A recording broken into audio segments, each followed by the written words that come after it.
नमस्ते बच्चों, कैसे हो आप लोग? पढ़ाई अच्छे से कर रहे हो? लास्ट क्लासेस में हमने क्या पढ़ाई किया था, याद है किसी को? वर्ण विचार। क्या पढ़ा था हमने? वर्ण विचार। आज हम पढ़ेंगे शब्द विचार। वर्ण की बात तो हमने कर ली थी कि वर्ण क्या होता है, लेटर क्या है, कैसे लेटर बना, हाँ, क्या ज़रूरत हुई, उसका चिन्ह कैसे बनाया। ठीक है, लेटर तो बन गया, उसका मार्क भी बना लिया हमने कि उसके सिंबल्स बना लिए कि कैसे हैं। अभी हम क्या करेंगे? शब्द विचार करेंगे। ठीक है, शब्द कैसे बना, व्याकरण में शब्द कैसे बना। तो शब्द क्या है? वर्णों के सार्थक समूह को शब्द कहते हैं। वर्ण क्या है? लेटर्स थे, ठीक है, उसमें हमारा स्वर भी था और व्यंजन भी था। तो वर्णों के सार्थक समूह को शब्द कहते हैं। मतलब कि जो लेटर्स हैं उसको प्रॉपर ढंग से जो मैनेज करना है, सही ढंग से एक क्रम में रखा हुआ जो ग्रुप है, उसको हम शब्द कहते हैं। मनुष्य को अपने मन के भाव विचार प्रकट करने के लिए भाषा की आवश्यकता होती है। तो मनुष्य है, हम क्या सोच रहे हैं, क्या बोल रहे हैं, किसी से हमें कहना है, तो उसको करने के लिए हमें एक लैंग्वेज की ज़रूरत पड़ती है। ठीक है, एक लैंग्वेज की ज़रूरत होती है। भाषा वाक्यों के मेल से बनती है। भाषा जो है वो वाक्यों के मेल से बनती है। मतलब जो डिफरेंट आवाज़ें हैं, मैंने बोला था ना, क ख ग, कुछ आवाज़ों को मिलाया हमने, उसका सिंबल बनाया। तो इनको मिलाते हैं एक तरफ से, तभी हम वो शब्द बनाते हैं, और जो हम बोलते हैं वो है भाषा। और वाक्य शब्दों के मेल से बनते हैं। शब्द वर्णों के सार्थक मेल से बनते हैं। तो शब्द जो है वर्णों के सार्थक मेल से, मतलब कि जो लेटर्स हैं उनको प्रॉपर वे में जब हम अरेंज करते हैं तो एक शब्द निकल के आता है। इसी प्रकार वर्णों के सार्थक मेल को शब्द कहते हैं। इसी तरह वर्णों के सार्थक मेल को शब्द कहते हैं, जैसे पुस्तक, कमल, रतन और बहुत से शब्द, राम, श्याम, बादल, बिजली, खाना, ये सारे जो वर्ड हैं ये शब्द कहलाते हैं। ठीक है, तो वर्णों का जो लेटर्स है उसको प्रॉपर ढंग से अरेंज करके एक शब्द बनता है।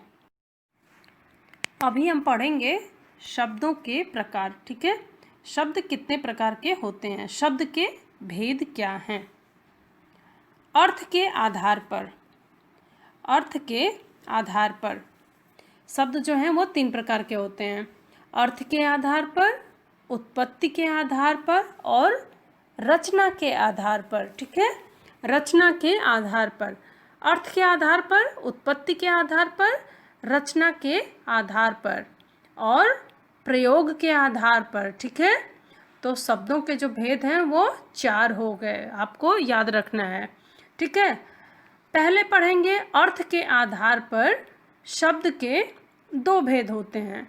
अर्थ के आधार पे शब्दों के 2 भेद होते हैं। ठीक है, सार्थक शब्द और निरर्थक शब्द।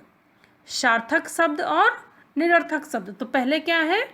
शब्द के भेद। शब्द के भेद कितने होते हैं?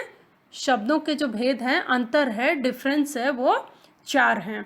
अर्थ के आधार पे, उत्पत्ति के आधार पे, रचना के आधार पर और प्रयोग के आधार पे। ठीक है, पहले हम पढ़ेंगे अर्थ के आधार पर। ठीक है, अर्थ के आधार पे शब्द जो हैं वो 2 प्रकार से बने हैं, 2 टाइप से बने हैं। पहला क्या है? सार्थक शब्द। दूसरा क्या है? निरर्थक शब्द। सार्थक शब्द क्या होता है?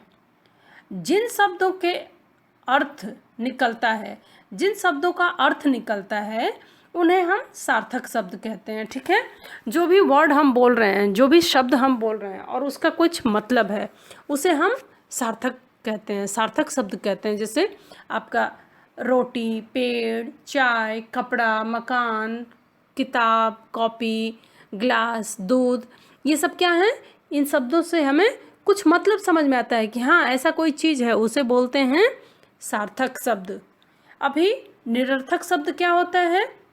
निरर्थक शब्द जो है, हम कुछ भी बोल रहे हैं उसका कुछ मतलब नहीं होता है, ठीक है, बिना मतलब का शब्द होता है। वो शब्द तो है, आवाज़ निकल रही है, लेटर है, मात्रा भी लगी हुई है, लेकिन उसका कुछ मतलब नहीं होता है, उसे हम बोलते हैं निरर्थक शब्द। आप अपने स्क्रीन पे देख सकते हो, कुछ वर्ड लिखा है यहाँ पे, वाई, पूड, राटी।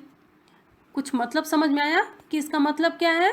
नहीं समझ में आया। इसी तरह कुछ भी बोल दो, हाँ, ख ग प स ट, हाँ, पी का की, कुछ भी बोल दो, हाँ, बोल तो रहे हो, वर्ड भी है लेकिन कुछ मतलब नहीं है, तो उसको हम निरर्थक शब्द कहते हैं। तो अर्थ के आधार पे शब्द दो टाइप के हो गए, सार्थक शब्द और निरर्थक शब्द। सार्थक शब्द क्या है?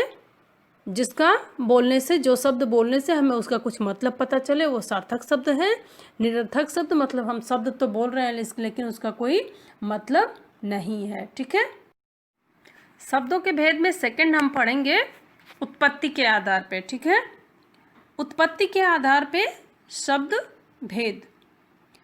उत्पत्ति के आधार पर शब्दों को 4 भागों में बांट सकते हैं। अभी हमने पढ़ा था अर्थ के आधार पे शब्दों के भेद, तो वो 2 भागों में बांटा गया था, सार्थक और निरर्थक। अभी हम पढ़ेंगे उत्पत्ति के आधार पर शब्द भेद। उत्पत्ति के आधार पर शब्दों को 4 भागों में बांट सकते हैं।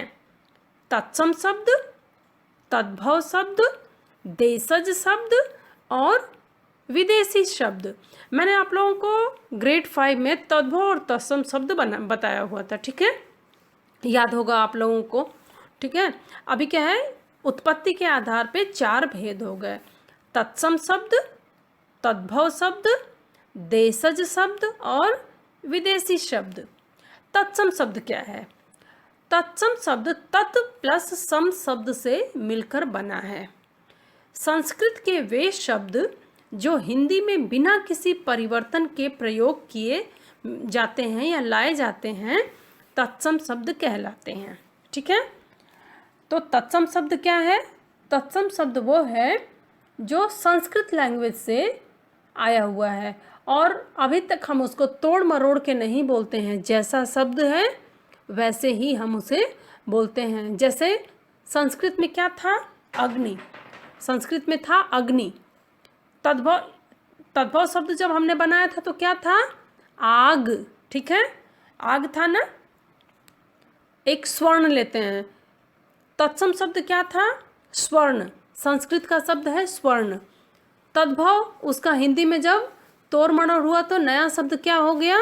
सोना। सोना मीन्स गोल्ड, ठीक है। तो स्वर्ण जो है वो तत्सम शब्द है, सोना जो है वो तद्भव शब्द है। तो तत्सम शब्द जो है वो संस्कृत वर्ड का सीधा रूप है। आम बोलचाल की भाषा में हम उसको बोलते हैं और उसको हमने बिगाड़ा नहीं है, जैसे संस्कृत का वर्ड है वैसे ही हम उसे बोलते हैं, जैसे अग्नि, कंठ, स्वर्ण, सूर्य इत्यादि, ठीक है। सो तत्सम शब्द पढ़ लिया। तत्सम मतलब संस्कृत का शब्द है, बिना तोड़े मरोड़े हम डायरेक्ट उसको बोल रहे हैं। अभी आ गया तद्भव शब्द। तद्भव शब्द क्या होता है? यह शब्द तद प्लस भव शब्द से बना है। इसमें वो शब्द आते हैं जो संस्कृत के तो हैं लेकिन हिंदी में इनका रूप परिवर्तित हो गया है, ठीक है। संस्कृत के तो हैं लेकिन हिंदी में इनका रूप चेंज हो गया है, बोलते बोलते बिगड़ते बिगड़ते ओरिजिनल से कुछ और हो गया है, ठीक है, रिमिक्स टाइप का हो गया है, उसको हम तद्भव शब्द बोलते हैं। जैसे कि संस्कृत में गृह वर्ड था, गृह मतलब घर, ठीक है, अभी हम गृह को घर बोलते हैं, बिगड़ के कुछ और हो गया, ठीक है। तो तद्भव शब्द कहलाते हैं। जैसे ग्राम, ग्राम जो है संस्कृत का वर्ड था, अभी तद्भव में गांव हो गया। धैर्य है, धीरज हो गया। चंद्र, चंद्र जो है वो संस्कृत का शब्द है, इधर हो गया चांद, चांद मीन्स मून, आपको पता है। घट, घट एक संस्कृत वर्ड है मतलब घड़ा, ठीक है। अभी हम घट न बोल के घड़ा बोलते हैं। संस्कृत वर्ड में दीपक था, अभी हम उसको दिया बोलते हैं। ठीक है। ऐसे बहुत से शब्द हैं जो संस्कृत में हम कुछ और बोलते हैं और वो बिगड़ते बिगड़ते उसी से मिलता जुलता कोई एक और नया शब्द बन गया, उसको हम तद्भव शब्द कहते हैं। तो हमने पढ़ा तत्सम शब्द, तद्भव शब्द। अब हम पढ़ेंगे देशज शब्द। देशज शब्द क्या होता है? देशज अर्थात देश में उत्पन्न। ठीक है, देश में उत्पन्न, अपने देश में जो शब्द उत्पन्न है। ये शब्द भारत के विभिन्न क्षेत्रों से तथा आम बोलचाल की भाषा से लिए गए हैं।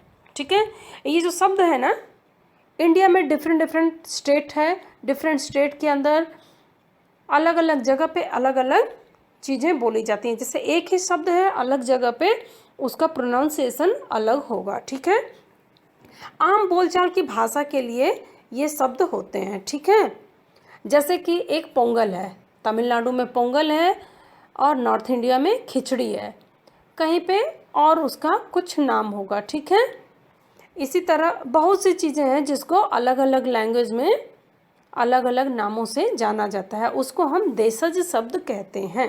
ठीक है, आम बोलचाल की भाषा के लिए गए हैं, जैसे खिचड़ी, जूता, पैसा। ठीक है, पैसा हम पैसा बोलते हैं, कहीं पे उसको कुछ और बोलता होगा, कोई कुछ और बोलता होगा। डिबिया, डिबिया मीन्स छोटा सा बॉक्स, डिब्बा। पगड़ी, पगड़ी मीन्स टर्बन आदि। ठीक है, तो ये है क्षेत्र के आधार पे अलग अलग भाषाओं में एक चीज़ को पहनने वाला। जैसे चप्पल है, हर जगह पे अलग अलग नामों से जाना जाता है, ऐसी चीज़ों को हम देशज भाषा बोलते हैं। तो देशज भाषा ये हुई जो हमारे देश के अंदर अलग अलग जगहों पे बोली जाती हैं। कुछ भाषाएं ऐसी हैं जो हमने दूसरे देशों से सीखा हुआ है, दूसरे देश के लोग आए, उनको हमने ये शब्द प्रयोग करते हुए सुना और हमने अपने बोलचाल की भाषा में उसको भी इंक्लूड कर लिया। जैसे कि एक बहुत ही कॉमन शब्द है, आप लोग जब इंग्लिश बोलते हो तो या वर्ड बोलते हो। ठीक है, या ऐसे प्रोनाउंस करते हो ना, वो या क्या है, या का क्या मतलब है, वो कौन सी लैंग्वेज से आया हुआ है? एक्चुअली या जो है वो एक फ्रेंच वर्ड है। फ्रेंच में यस को या बोलते हैं, जो कि बड़े आसानी से हम इंग्लिश बोलते हुए या नॉर्मल हिंदी भी बोलते हैं तो या बोल देते हैं, मतलब उसका यस यस मतलब है। तो ये हो गया हमारा एक विदेशी शब्द। या का मतलब वो एक फ्रेंच लैंग्वेज है जो कि यस के लिए यूज़ करते हैं, लेकिन अभी हम इंग्लिश बोलते समय भी या बोल देते हैं, कभी कभी हिंदी भी बोल रहे हैं तो या करके यस यस हाँ हाँ ऐसे बोल देते हैं। तो कब वो विदेशी शब्द हमारी आम भाषा में जुड़ गया, आम बोलचाल में जुड़ गया, हमें पता ही नहीं चला। ठीक है, तो इसे हम विदेशी शब्द कहते हैं। दूसरे देशों की भाषाओं से हिंदी में आए शब्द विदेशी शब्द कहलाते हैं। जैसे रेडियो, रेडियो क्या है? जिस पे हम न्यूज़ सुन सकते हैं, गाना सुनते हैं और बहुत सी चीज़ें, कोई स्टोरी वगैरह भी जो हम सुन सकते हैं। तो रेडियो का आविष्कार तो हमारे कंट्री में नहीं हुआ, वो तो कहीं पे और हुआ। ठीक है, तो वो बना वहाँ से, उस कंट्री के लोगों ने उस इक्विपमेंट का नाम, इलेक्ट्रॉनिक का नाम रेडियो रखा। वही वर्ड यहाँ तक ट्रांसफ़र होता हुआ आया। ठीक है, तो वो रेडियो हो गया। अभी हम सब रेडियो ही उसको बुलाते हैं। ठीक है, नेक्स्ट क्या है? लालटेन। हमारे यहाँ तो दीपक होती है। ठीक है, तो लालटेन क्या है? एक्चुअली वो इंग्लिश वर्ड है लैंटर्न। लालटेन क्या है? लैंटर्न। गांव में देखा होगा, नीचे मिट्टी का तेल डालते हैं, उसके अंदर लैंप होता है, ग्लास लगा होता है, उसको जलाते हैं, हवा चलने पे उसके अंदर हवा नहीं जाती है, बुझता नहीं है। ठीक है, पहले ग्रीन कलर की आती थी वो। हाँ, मम्मी से पूछना घर में, लालटेन सबको पता होती है। ठीक है, तो लैंटर्न, लालटेन जो है वो एक्चुअली इंग्लिश वर्ड लैंटर्न है। लैंटर्न जो है बोलने में लोगों को तकलीफ हुई तो अपने हिसाब से तोड़ मरोड़ के हमने उसको लालटेन बुला लिया। ठीक है, स्टेशन। स्टेशन क्या है? एक इंग्लिश वर्ड है। ठीक है, रेलवे स्टेशन, बस स्टेशन। ठीक है, तो स्टेशन क्या है? एक प्योर इंग्लिश वर्ड है। लेकिन अभी हम हिंदी हमें नहीं पता है स्टेशन की, और हम आराम से स्टेशन ही यूज़ करते हैं, ठीक है। अपने हिंदी में भी स्टेशन ही हम यूज़ करते हैं, जबकि ये एक विदेशी भाषा है। स्कूल, स्कूल क्या है? ये एक इंग्लिश का शब्द है। हिंदी में तो हम पाठशाला बोलते हैं या विद्यालय बोलते हैं, लेकिन अभी स्कूल जो है एक नॉर्मल चीज़ हो गई, जबकि ये विदेशी भाषा है। पादरी, पादरी जो है वो प्रिस्ट होता है ना, चर्च वगैरह में पादरी होते हैं, ठीक है। तो ये भी एक इंग्लिश का वर्ड है। ज़मीन, ज़मीन क्या है? ये भी हमारा वर्ड नहीं है, किसी और लैंग्वेज का वर्ड है। हम हिंदी में जो है भूमि बोलते हैं। भूमि है, धरती है, धरा है, हमने पर्यायवाची पढ़ा है ना, ये तो हिंदी वर्ड है। लेकिन ज़मीन जो है ये कौन सा है अभी मुझे याद नहीं है करेक्ट, अभी ये उर्दू में आएगा या फारसी लैंग्वेज में आएगा, लेकिन ये एक विदेशी लैंग्वेज हुई। बंदूक, गन जो होती है ना, बंदूक, ठीक है। वो सब्जी, सब्जी क्या है? ये भी एक विदेशी वर्ड है। हम यहाँ पे नॉर्मल लैंग्वेज में हम भाजी या तरकारी बोलते हैं, ठीक है, भाजी या तरकारी बोलते हैं। सब्जी जो है वो एक विदेशी भाषा है। इसी तरह कलम, इनाम, ठीक है, आदमी, वकील, सौगात, रुमाल, तौलिया, कमरा। तौलिया जो है वो टॉवल का बिगड़ा हुआ रूप है, ठीक है। कमरा, हाँ, ये सारे जो हैं वो विदेशी शब्द हैं। कहीं से किसी को हमने बोलते हुए सुना है और अनजाने में ही सही अपने नॉर्मल बातचीत की भाषा में उसको हमने इंक्लूड कर लिया है। तो अभी हमने उत्पत्ति के आधार पे भाषा के 4 भेद पढ़े, ठीक है। तद्भव, तत्सम, देशज भाषा और विदेशी भाषा। अभी हम थर्ड वन, रचना के आधार पर शब्द भेद के 3 प्रकार होते हैं, ठीक है। तो अर्थ के आधार पर, उत्पत्ति के आधार पर, और थर्ड वन है रचना के आधार पर।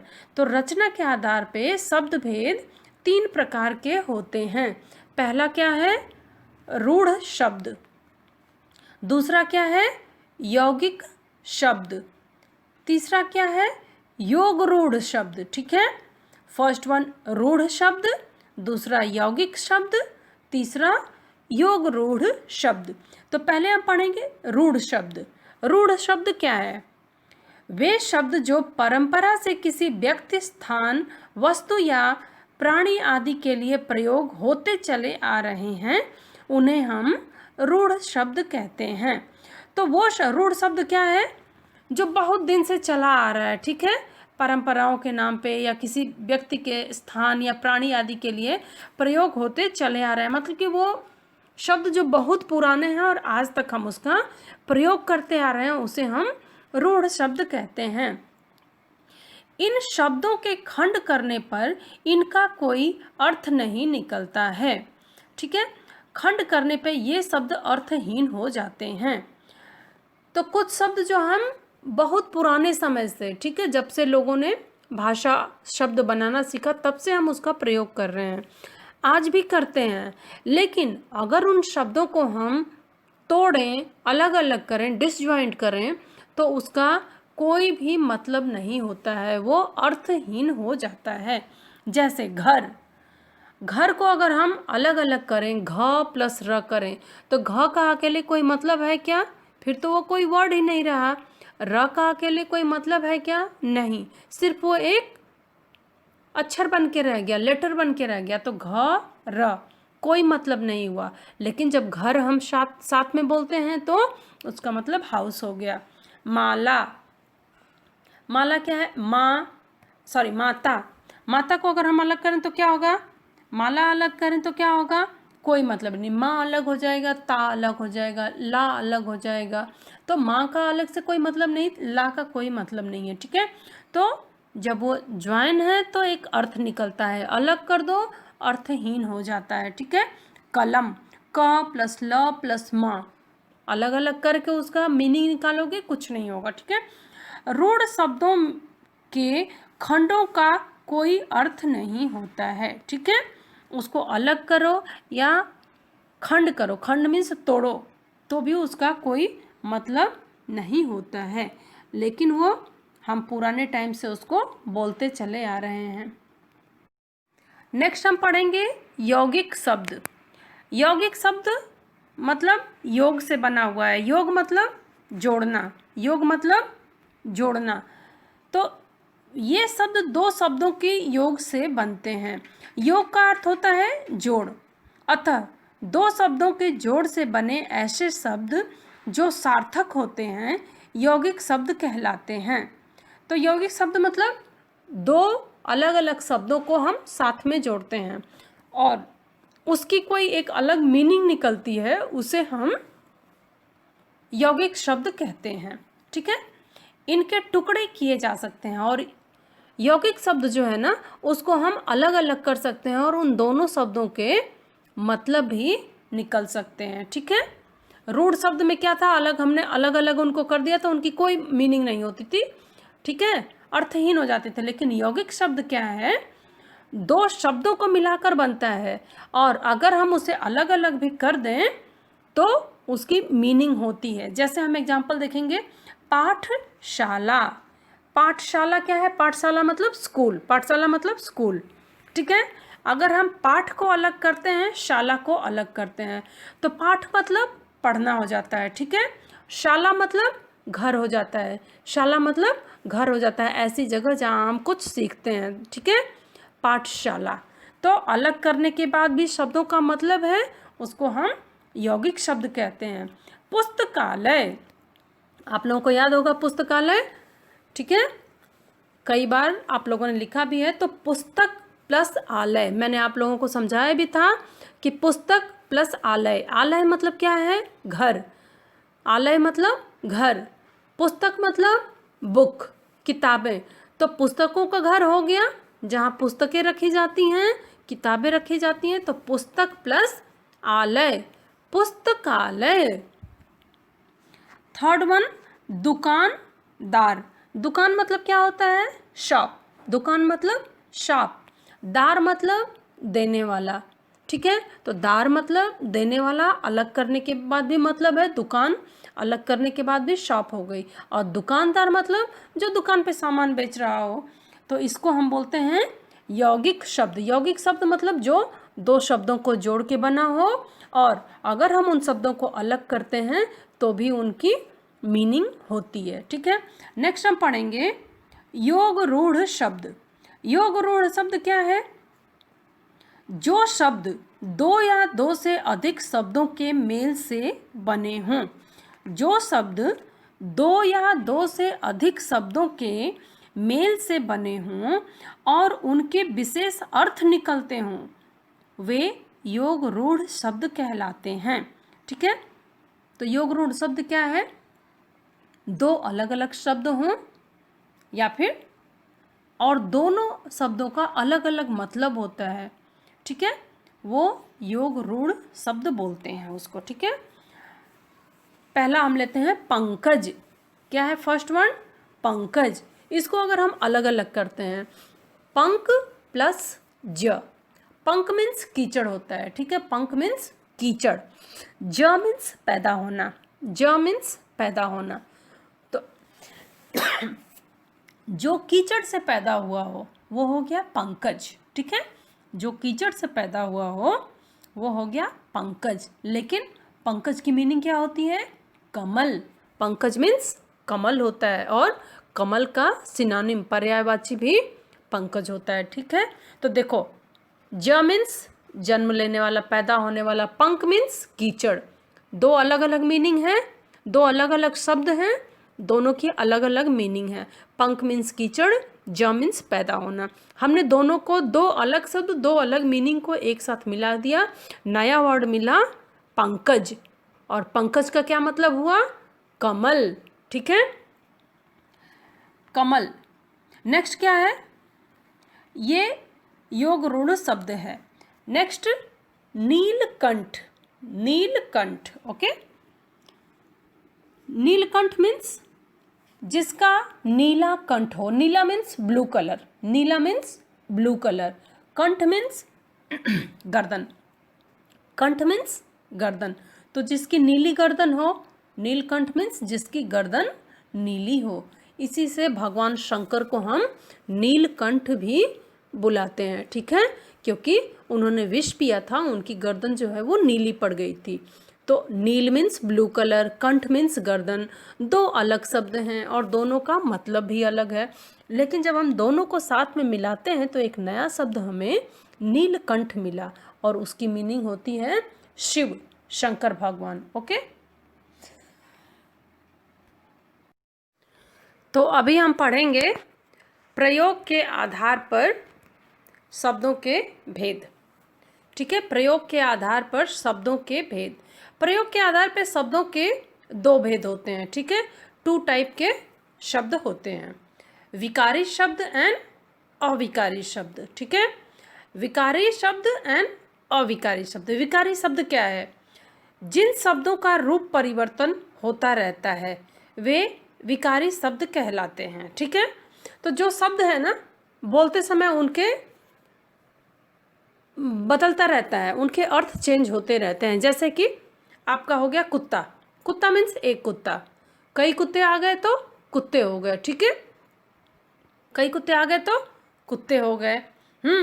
कुत्तों के बारे में कुछ बोलना है, तो कई कुत्ते तो है लेकिन उनके बारे में कुछ बोलना है तो उनको कुत्तों को ऐसे करके बोलते हैं। तो सेंटेंस के हिसाब से, बात के हिसाब से एक ही चीज़ का कितनी बार चेंज हो रहा है। ठीक है, उसका मतलब हम अपने अनुसार एक वर्ड को चेंज कर रहे हैं, कुत्ता, कुत्ते, कुत्तों। ठीक है, तो अपने प्रयोग के अनुसार से हम शब्द को चेंज कर रहे हैं। ठीक है, उसे हम विकारी शब्द बोलते हैं, विकारी शब्द। जैसे मैं, मुझे, हमें, अच्छा, अच्छे, खाता है, खाती है, खाते हैं। ठीक है, मैं क्या है? आई। ठीक है, मैं क्या है? आई। मुझे मतलब मुझे कुछ चाहिए।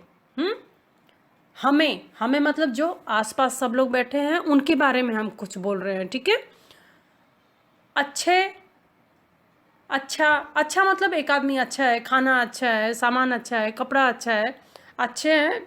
अपने अनुसार हमने बहुत सारी चीज़ों को अच्छे हैं मतलब बहुत सारी चीज़ों को एक बार बोल दिया, अच्छा है। खाता है, लड़का है, खाना तो है, सब खाते हैं, लेकिन लड़का है, आदमी है तो खाता है बोल दिया, लेडी है, लड़की है तो खाती है बोल दिया।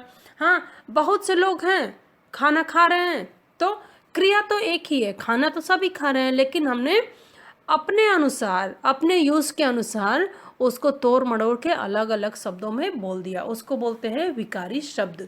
जैसे खाते हैं तो कुत्ता, कुत्ते, कुत्तों, ये हो गया। मैं, मुझे, हमें, अच्छा, अच्छे, खाता है, खाती है, खाते हैं, ये सारे तो जो शब्दों को हम अपने अनुसार, अपने प्रयोग के अनुसार उनको चेंज कर लेते हैं वो हो जाते हैं विकारी शब्द। अविकारी शब्द क्या है? अविकारी शब्द क्या है? जिन शब्दों के रूप में कभी कोई परिवर्तन नहीं होता है वे अविकारी शब्द होते हैं, कहलाते हैं। ठीक है, तो कुछ शब्द ऐसे हैं जिनको हम बोलते समय अपने अनुसार चेंज नहीं कर सकते, वो वैसे ही हैं, अविकारी हैं। अविकारी मतलब हम उन्हें चेंज नहीं कर सकते, उसको बिगाड़ नहीं सकते। ठीक है, जैसे यहाँ पे, यहाँ एग्जाम्पल के लिए यहाँ, यहाँ मतलब हियर, अभी आप उसको नहीं बिगाड़ सकते। आपको एक आदमी को बुलाना है तो भी कहोगे कि यहाँ आ जाइए, हाँ यहाँ आइए, आप लोग यहाँ आइए, आप सभी यहाँ आइए, तुम यहाँ आओ, मैं यहाँ आऊँगा। तो बाकी चीज़ें तो आपने चेंज कर ली, लेकिन यहाँ वर्ड को हम चेंज नहीं कर पाए। इसका मतलब क्या हुआ? अविकारी हुआ। किंतु, किंतु एक अलग वर्ड हुआ। ठीक है एक और वर्ड आया किंतु, इसको हम नहीं चेंज कर सकते। कोई बात बोल रहे हैं उसमें किंतु वर्ड है, उसको तो हम चेंज नहीं कर सकते, हम अलग सेंटेंस बना सकते हैं, लेकिन किंतु वर्ड जो है वो वैसे ही रहेगा। नित्य, नित्य मन मीन्स डेली, रोज। ठीक है, तो नित्य आप अपने लिए यूज करो या दूसरे के लिए यूज करो, आप सेंटेंस चेंज कर सकते हो लेकिन नित्य वर्ड नहीं कर सकते। जैसे मैं नित्य ब्रश करता हूँ, मैं नित्य नहाता हूँ, तुम नित्य नहाते हो, हम नित्य नहाते हैं, हम नित्य पढ़ाई करते हैं, वो लोग नित्य पढ़ाई करते हैं। तो बातें सबके बारे में किया लेकिन वर्ड हमने नहीं चेंज किया। और हे, अरे आदि ये सारी जो चीज़ें हैं शब्द हैं अविकारी शब्द हैं। विकारी शब्द में क्या होता था, हम अपने अनुसार शब्द को चेंज कर लेते थे, ठीक है। लेकिन अविकारी में क्या है, हम सेंटेंस तो चेंज कर सकते हैं, अलग अदर चीज़ों को चेंज कर सकते हैं, लेकिन ये जो शब्द है उसे हम नहीं चेंज कर सकते, ठीक है बच्चों। तो अभी ये ग्रामर पोर्शन है, आप लोगों को पढ़ना है, इसी में एग्ज़ाम देना है, ठीक है। तो ध्यान से पढ़ो और जल्दी जल्दी से पढ़ना सीख लो, ठीक है। Okay, thank you, have a good day.